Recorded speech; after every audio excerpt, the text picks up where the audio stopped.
Okay, we're live. Okay. Hi, this is William Ramsey. Welcome to William Ramsey Investigates. On today's show, I have a very special guest. His name is Josh Peck. I've talked to him before, but we're going to talk today about a book he published September 15th, 2021. Title of that book is The Lost Prophecies of Qumran, 2025 and the Final Age of Man. And right now on Amazon, it has 78 five-star reviews. It's a superbly well-researched, really interesting book. And I'm really glad he wrote it because I learned a lot reading through it. This is not his first book. Our last conversation was about a documentary that he made about sex trafficking. Title of that is Silent Cry, The Darker Side of Trafficking. And you can listen to that on my podcast if you want to look back. That was from October 2020. On Amazon, it has 298 five-star reviews, so that was very well received as well. And it's an excellent documentary. Also, this is not his first book. He's written many books, starting back in 2013. 4 Degrees of Baptism, also 2013, Spiritual Warfare Against the Satanic Government. And then also in 2013, Sorting Out the Resurrection and Ascensions of Christ. And then 2014, Disclosure. Also, Quantum Creation, Does the Supernatural Lurk in the Fourth Dimension, 2014. Cherubim Chariots, Exploring the Extra-Dimensional Hypothesis, 2015. And then with Tom Horn, he wrote Abaddon Ascending, The Ancient Conspiracy at the Center of CERN's Most Secretive Mission, from 2017. And then in 2020, Afterlife, Near-Death Experiences, Neuroscience, Quantum Physics, and the Increasing Evidence for Life After Death. And he is the host of the Sharpening Report, which can be found on the Daily Renegade. So if you go to your podcast stuff or iTunes, look up the Daily Renegade and you'll see the Sharpening Report on there. And some other shows as well. So a lot of Christian biblical analysis and things like that. Also, his website is dailyrenegade.com.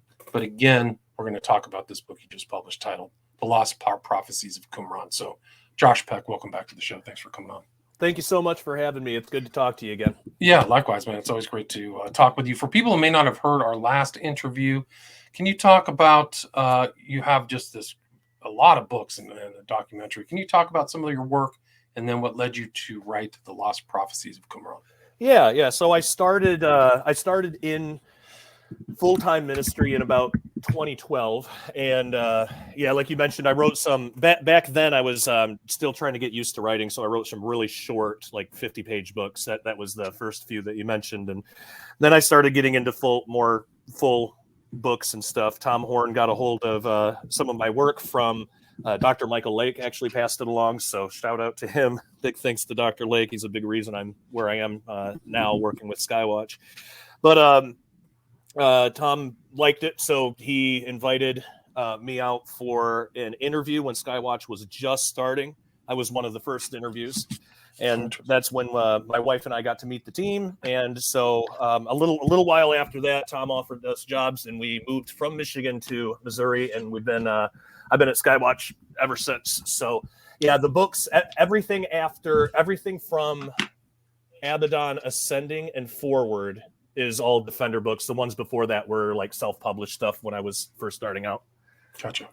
And then what led me to write this book, actually a really good friend of mine, Dr. Ken Johnson, he's been doing work with the Dead Sea Scrolls and how they might relate with the Bible. He's been doing that for years, and it's always been kind of an interest of mine, at least. But after the Silent Cry documentary came out, I was trying to figure out what the next thing was going to be. And the way that it's been lately is, the way I interpret it is God just puts an interest in me. And then for some reason, I get really into that one topic until I make a movie or write a book. And then I'm still interested in it, but it's not as intense. It goes on to the next thing. So I'm still very much in the Dead Sea Scrolls. That's what led to that book. And I'm still researching the Dead Sea Scrolls. I might do something with the Millennial Temple next. We'll have to see, though. Right. So for people who don't or have not heard of the Dead Sea Scrolls or Qumran, can you kind of give a historical background of its location and how it was found and how these scrolls came to our present attention or interest? Yeah, absolutely. So the Dead Sea Scrolls were found in a place called Qumran in Israel. They were found in the 40s and 50s, and researchers have been and translators have been looking into these ever since. But Basically, this is the temple library from a Jewish group called the Essenes. They were formed around the same time as the Pharisees and Sadducees that we're familiar with from the Gospels. But the Essenes believed that the Pharisees and Sadducees had actually become corrupt, so they formed a settlement in Qumran. And that's where they wrote and they kept the Dead Sea Scrolls, and they were still around during the time of Christ. So when we get to the Gospels and when we're in that time period, the Essenes are already established and in Qumran. Pharisees and Sadducees are already at the temple, and Israel is the way that it is in the Gospels. So we have this time period between the close of the Old Testament and the open of the New Testament. And we notice that Israel is very different in the two testaments. There's actually a period of about 400 years. It's called the 400 silent years. But it's basically the time between the Old and New Testament, and much of that time period is a mystery, but we can piece some things together, and that's where the Dead Sea Scrolls fit in. So the Dead Sea Scrolls came into existence around this time, within this 400 silent years. So we can use them to tell us what happened in between those testaments. Now, I don't consider the Dead Sea Scrolls as scripture. Well, I mean, they had copies of all the biblical books, except one or two of them. But as far as the extra biblical stuff, I don't consider that scripture, but it's good for history. I consider it accurate. Now, before the Dead Sea Scrolls, we only had some scattered parts of the Talmud, the 4 books of Maccabees and Josephus to tell us what happened between the testaments. But the Dead Sea Scrolls actually has a lot more to say about that time period, and it all has to do with the Essenes, Pharisees, Sadducees, how everybody came to be, and how the Dead Sea Scrolls came to be in Qumran. So after the time of Christ, when the temple was destroyed, it's probably about there when this happened, the Essenes mysteriously disappeared, and we can talk about that too if you like later. But they mysteriously disappeared, and they left behind their whole temple library. So when people talk about, like in Cave 11, they found this or that scroll, that's what they're talking about, these Dead Sea Scrolls. There were 11 caves, possibly 12. There might be another one. But there were at least 11 caves, and they all had these scrolls that were decently preserved for being 2,000 years old, but as well preserved as they were still fragmented. There's still a bunch of pieces we don't have. So what we have right now is just really fragmented and incomplete, but it does give enough information about the Essenes, kind of what their establishment was like, and a little bit more in the time just before the time of Christ. So it's really interesting.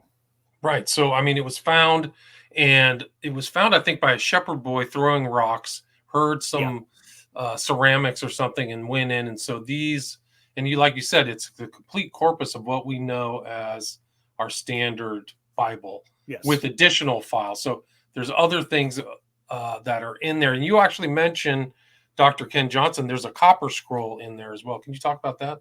Yeah. So this was one of the weirder things. I didn't write too much about it in my book. I did a section of a chapter on it because you can't really talk about the Dead Sea Scrolls without at least mentioning the copper scroll. But there is a really excellent full book, if people are interested in this, by Shelley Neese and Jim Barfield, called The Copper Scroll Project.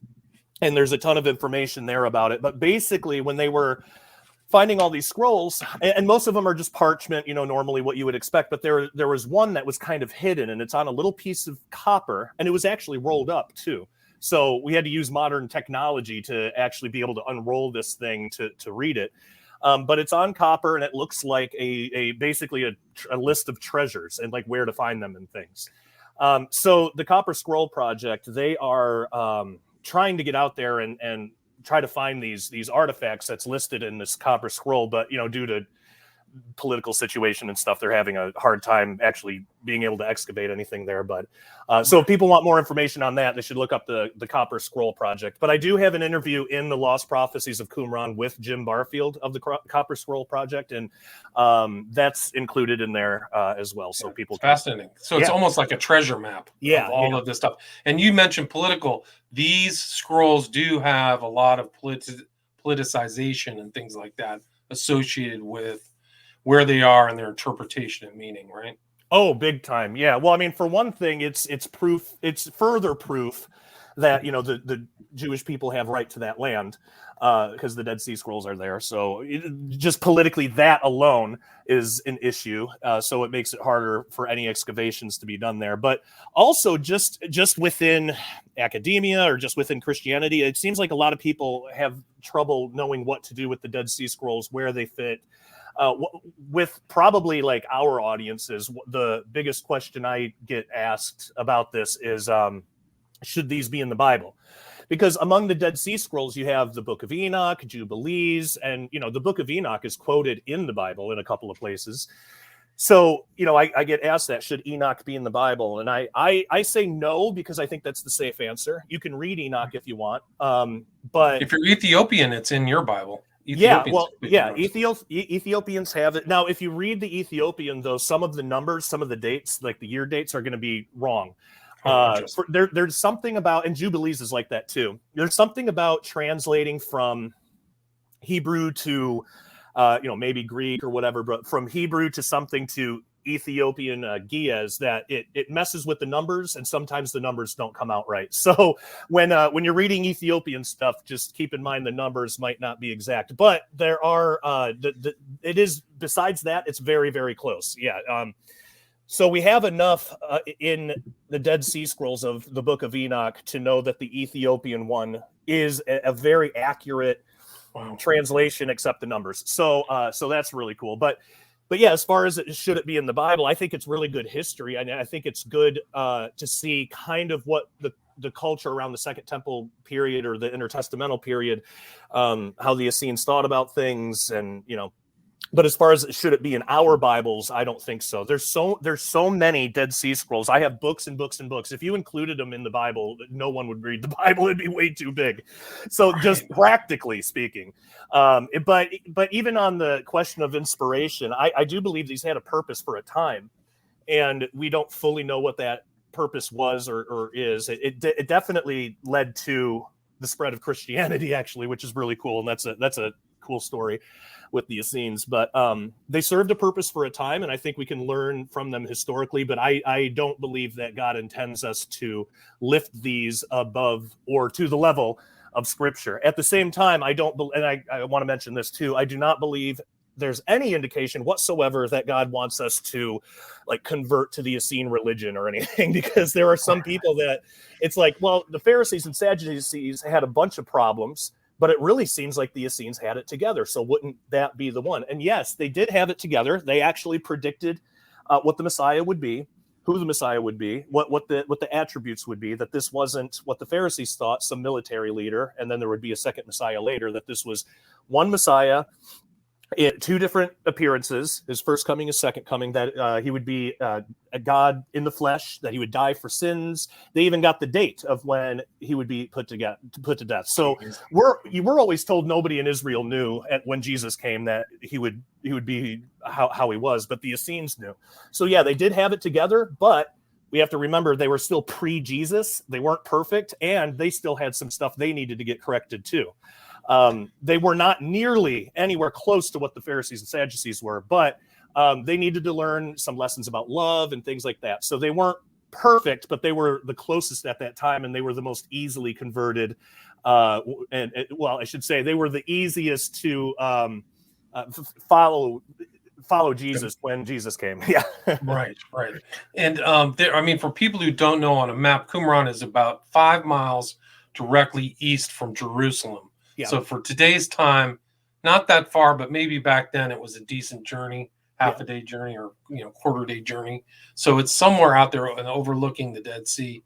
But you go into depth about kind of the differences between the Pharisees, the Sadducees, Zadok, and maybe you could do a little bit background and the historicity of the Essenes, like we know from Pliny, and you mentioned them about and Philo. Maybe you could do a little bit of background about these religious groups where Christ was born into. Yeah, so basically you had these 3 different sects, and they all had different ideas, mainly about everything. But at that time, the focus was mainly on the Messiah. So the Pharisees had this idea that there would be two messiahs. There would be the first one that would be some kind of military leader, and then that military messiah would give power to the Pharisees or something, help them win a war and give power over back to the Pharisees. Then the second one would come later, or he would die in battle or something. There was something like that.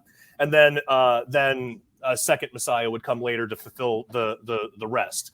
Because, when you just read the Old Testament and you look at the Messiah prophecies, you could see why somebody would think these were two different people. Even though it says he, it doesn't say, they or anything. But you could see how somebody could make the mistake that these are two people. You have the suffering servant, and you also have the righteous king.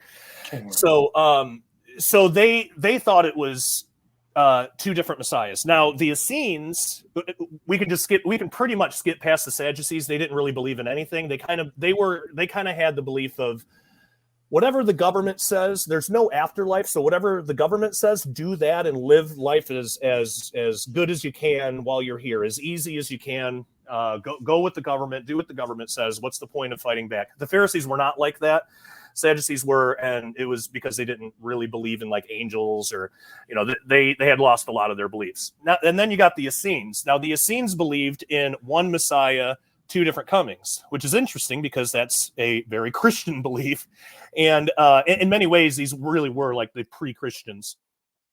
So actually, there's a really good example of this. When John is in jail, John the Baptist, when he's in jail, he asks the apostles to ask Jesus if it is his time to bring in the kingdom, or if he should look for another. Now, what he's really asking there, it's not that, I'm in jail and now I don't know if Jesus is the Messiah. I'm losing my faith a little bit, or I'm questioning it. That's kind of how we're taught. That's not really what's going on. What's happening is, what John is asking, is there one Messiah or two? Are you the one Messiah that fulfills all of these, like the Essenes say? And by the way, there's really good reason to believe that John the Baptist was an Essene, and I can get into that a little bit later. Okay. But is it that, or should we look for another? Is there another that's going to fulfill all the kingdom things? So really what he's asking is, which interpretation is right, the Essenes or the Pharisees? He wasn't questioning his faith. He just wanted to make sure he was in the right camp. He was already following Jesus and was going to follow Jesus wherever. But he was just wondering. So when Jesus answered, Jesus gave the apostles a list of things that the Messiah is prophesied to do. And then he says, and go tell him that you have seen these things. Well, in that list is raising the dead. Yet that prophecy is not found anywhere in the Old Testament. There's nowhere in the Old Testament that says when the Messiah comes, he's supposed to be raising the dead. But we do find that in the Dead Sea Scroll. So we have at least one instance where Jesus specifically quoted a Dead Sea Scroll. And when you look at that Dead Sea Scroll, all 6 of those things are there. So that's really interesting. What Jesus was saying was, look, you guys got it right. You're the Essenes. You got the Dead Sea Scrolls. You got it right. And that Dead Sea Scroll, if people want to look it up, it's called the Messianic Apocalypse. It's really interesting, but it lists things that the Messiah is supposed to do. And so it's really cool stuff. Do you want to hear about how John the Baptist might be in a scene? Absolutely. All right, so this is really cool, and I love talking about this because he's one of the weirdest characters in the Gospels. And when we don't know the context of the Essenes, that's why we think he's so weird. He was actually, well, I mean, the Essenes themselves were weird in their time, but in a good way. So, but there's several reasons to think that John the Baptist actually had a connection with the Essenes. First, the Essenes believed that they were going to fulfill Isaiah chapter 40, verse 3, about the voice crying in the wilderness to prepare the way of the Lord. That is all over in their documents when they talk about their own sect and like how their community works. Community Rule and Damascus document are 2 good ones if people want to look that up. But they talk about how they left because they felt they were supposed to fulfill this prophecy in Qumran somewhere. Well, and that was a big part why they went out to Qumran in the first place. But we find out John was a fulfillment of that prophecy. The Gospels say that. So there's a connection there. He likely was an Essene if the Essenes thought that they were going to fulfill that, and John fulfilled it. Another weird one, and I like this one because it's something that everybody knows and most people don't really know why. It's just it's an odd detail that the Gospels give us. Why do they tell us that John had a diet of locusts. I mean, and wore a hair shirt, right? Right. It just casually mentions it and then doesn't explain it. But of course, at the time, the writer is expecting the reader to understand this stuff because it was, back then, it was 2,000 years ago. We're a little bit more separated in our time and location. But John had a diet of locusts. As I show in the book, locusts were not a common food in Israel at the time, except in Qumran. And actually, in the Dead Sea Scrolls, we actually find instructions on how to prepare locusts for food. So it was actually a delicacy in Qumran. It's in their community rule or Damascus document. I read those back to back, so I get them mixed up. But it's somewhere in there. I quoted in the book.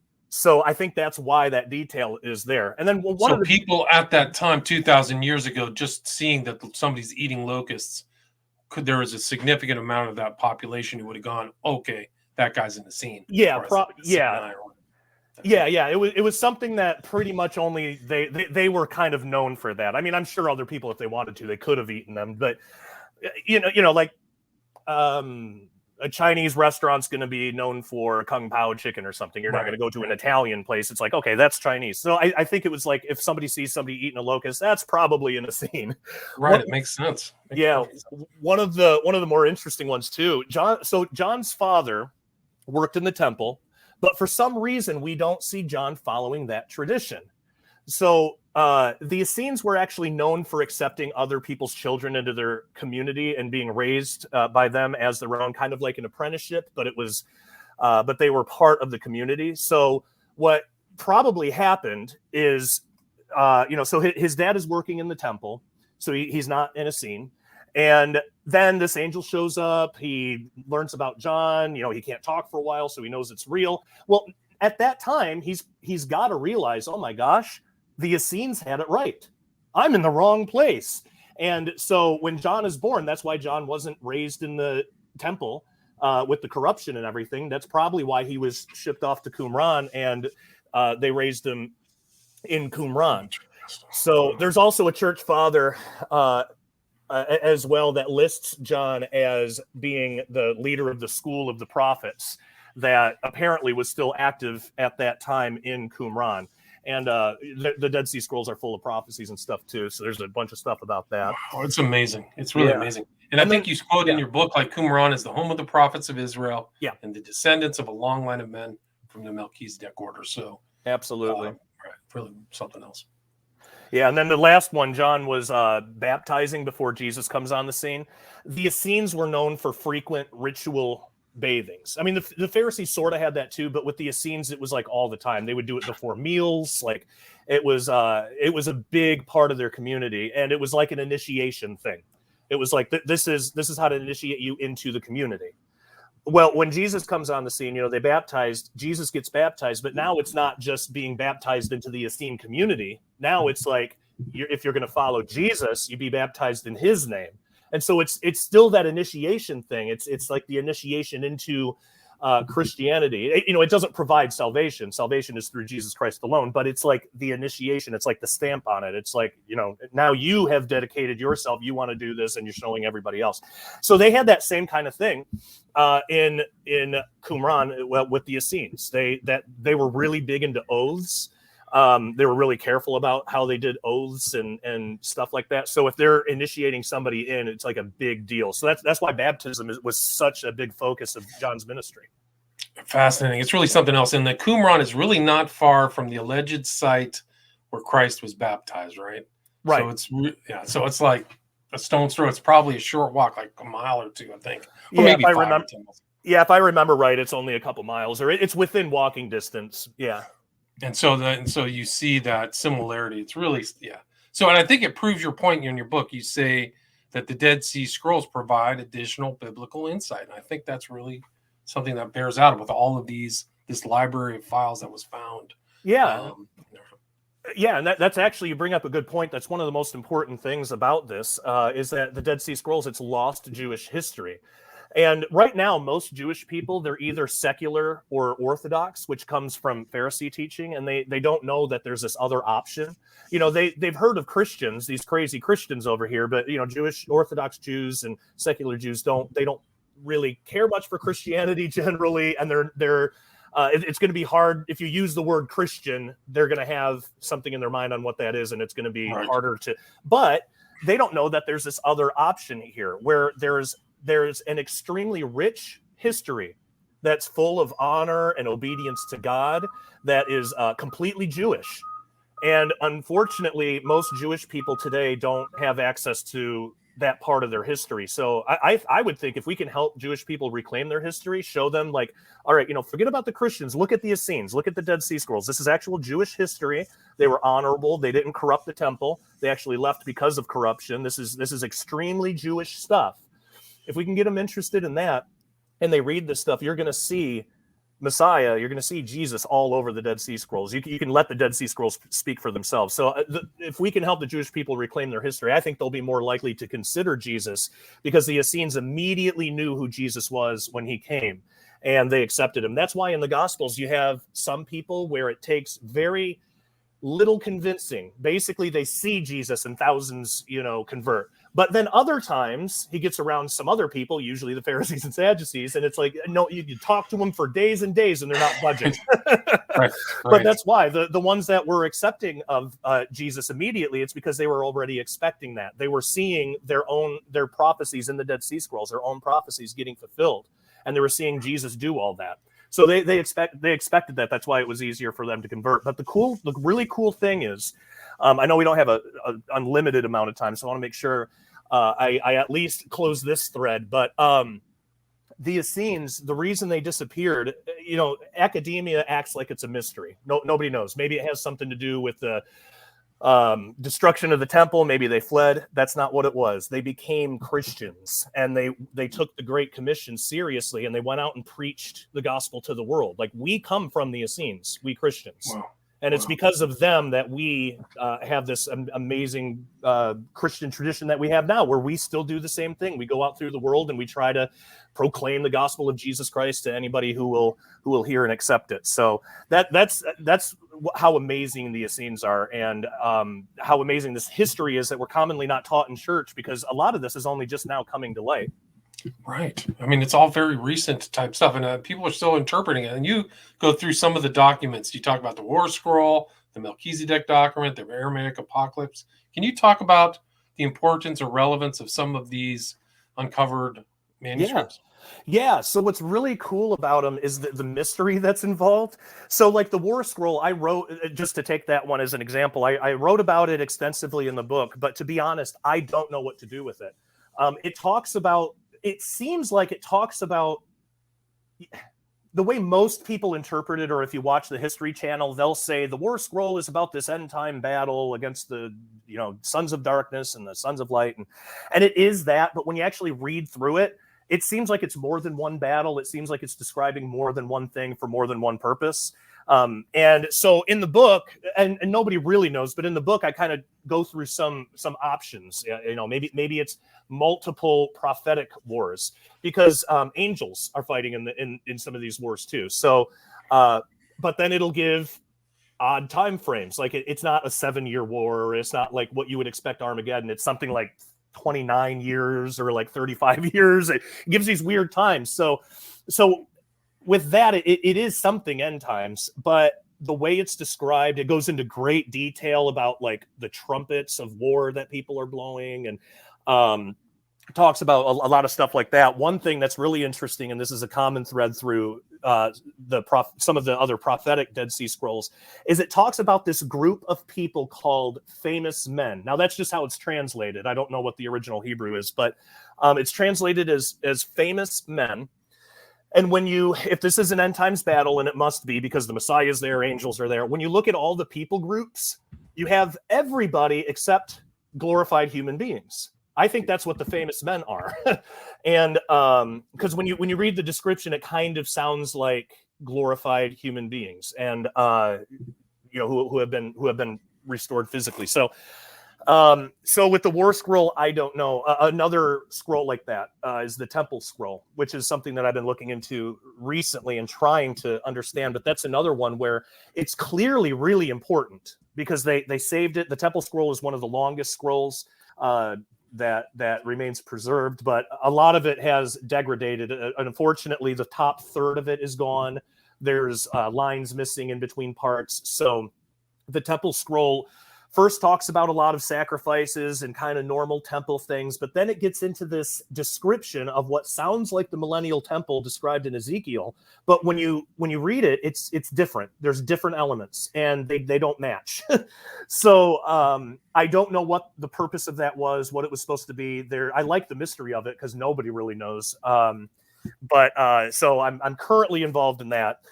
And then so there's some mysterious stuff like that, but even when we don't know exactly what it is, it's still important. It still points back to the Essenes, their history in the land there.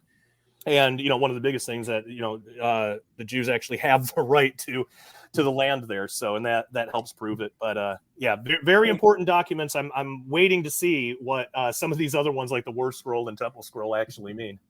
Gotcha. And I think one of the interesting aspects of your book and kind of the title of your book is also timing and how you set around kind of the histories, the 700-year histories, because I think it plays into our current age. Can you talk about how that our current age is based or can be expanded upon by the Essene knowledge? Definitely. So right off the top, I'll say I am not saying that the end of the world or the rapture or the return of Christ or anything like that is coming in 2025. That's not what I'm saying. The subtitle is 2025 and the Final Age of Man. And the reason that it's titled like that is the Essenes had this view of human history, all of human history from the beginning of the creation of Adam up until the new heavens and new earth. They saw that time period as being 7,000 years split up into ages. And it's kind of modeled after just the calendar week. So every day would be 1,000 years. Doesn't that sound familiar? So, and actually, I think that's why we get stuff like that in the New Testament. I think some of the New Testament writers were influenced. I mean, some of them were Essenes themselves, and some of them were influenced later by Essene writings. But that's why we have that. There was this view. So every age is 2,000 years, and they saw 4 ages. The last age would be a half, like a millennial, like Sabbath, 1,000-year Sabbath rest. But they saw all of it as like the calendar week. It's just every day is 1,000 years. So the first age was from the creation of Adam to the call of Abraham, and that's called the age of creation. The next one is from the call of Abraham to the to 75 AD, to actually the Council of Yavne, but 75 AD, and that's another 2,000-year period. That they called that the age of Torah, and our age from 75 AD to 2075 AD, they actually called the age of grace. Like the Essenes actually knew enough about it to call it that. Now they didn't have it all put together, otherwise that would violate Ephesians 3. There was still a lot about God's plan here that they didn't know, but they knew that there would be this something about grace, something about God's grace is coming. And so they called our age the age of grace. And if their calendar is correct, their entire calendar has been reconstructed, and it's from the original source material, so we don't have any weird mistranslation of numbers or anything like with the Ethiopian. But the entire calendar has been the yearly calendar. They also had their own yearly calendar, but that's been reconstructed. If we're understanding everything right, and if the Essenes were right, they believed that the end of the age of grace would come in 2075, and they saw that as basically when the Messiah returns. We would say, maybe the end of the tribulation or something, but that's how they saw it, and that would initiate the last 1,000 years. So that, according to the Essenes, again, if all of this is right, they would put the end of our age in 2075. Now, that doesn't necessarily mean that we have to wait that long for things to happen, because if you think about the age of Torah, when Jesus came on the scene the first time, it was relatively early in what's called the final Jubilee. So the final 50 years, that would have been from 25 AD to 75 AD. But when you think about it, Jesus came early in that time period, really early. And everything that happened was done, Pentecost and all of that was done by 32 AD. So that was only 7 years after the beginning of the final Jubilee of their age. Well, according to the Essenes, the final Jubilee of our age begins in 2025. And then that would be the last Jubilee where we should start to see prophetic things start to get fulfilled if, again, if the Essene interpretation is correct. And I personally believe there's good reason to suspect that it would be correct because all their other prophecies so far have turned out to be true. So that I think we're entering in very exciting times. So if people are thinking like, oh, we got to wait till 2075. Well, maybe not. There's still a lot of other things that need to happen. If people, for those who believe in the 7-year tribulation thing, that could come early. And because think about this, when Jesus comes back, I don't believe he's just going to clap his hands and automatically the world's different, right? He doesn't seem to operate that way. I think what's going to happen is it's going to take time for the world, whoever's left, the world to learn the new rules. How are things going to work in the millennium? I think that's going to take time. How long does it take for the nations to, beat their swords into plowshares? I don't think all that's going to happen overnight. I don't know how long it's going to be, but I could see that taking maybe even a few years. Who knows? So all we know is the millennium itself is 1,000 years, and in between these ages, there seems to be this transition period of a jubilee, and it seems to happen in the final jubilee of the previous age before the next age to come. If that pattern, because in the age of creation, you have the Tower of Babel incident right before the end of that age, and then right before the end of the age of Torah, you have everything with Jesus, and then you have the destruction of the temple. And so what we might have is in 2025, somewhere in that final jubilee, we might have the rest of the prophecies being fulfilled the way they're going to be filled. I don't know for sure, and like I say in the book, don't run up your credit cards. Don't sell your house. I actually say in the book, if I really was going to predict anything, the safe bet would be to say 2025 is going to come and go, and nothing's going to happen, and everything's going to be just as awful as it always was.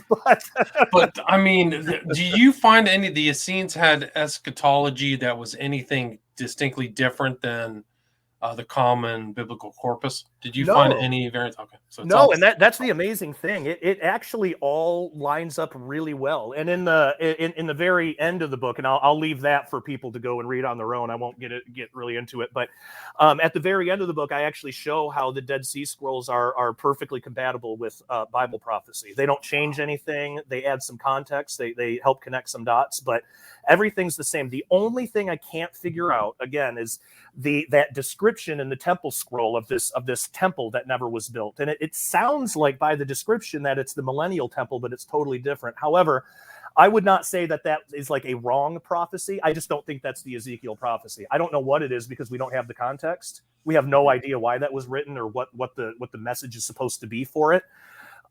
So that would be the only thing where it's like, I don't have enough information to really judge that one, the temple scroll.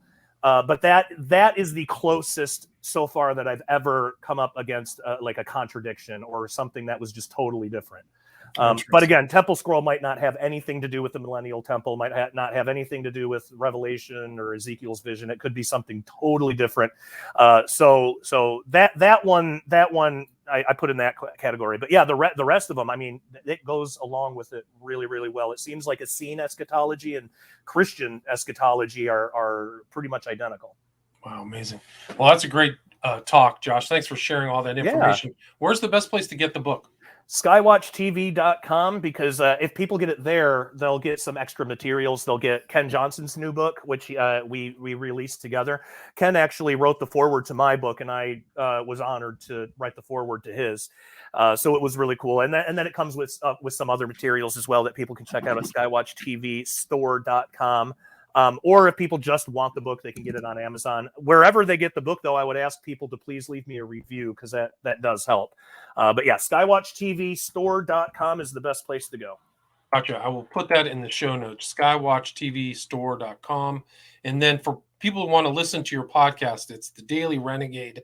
And then your podcast is Inside the Daily Renegade. right? Yes, that's right. Yeah, so Daily Renegade is basically a collection of different shows. We have about 5 or 6, and I host 2 of them, the Sharpening Report and JPD Weekly. One of them's like an interview show. The other one's kind of more of a Bible study show.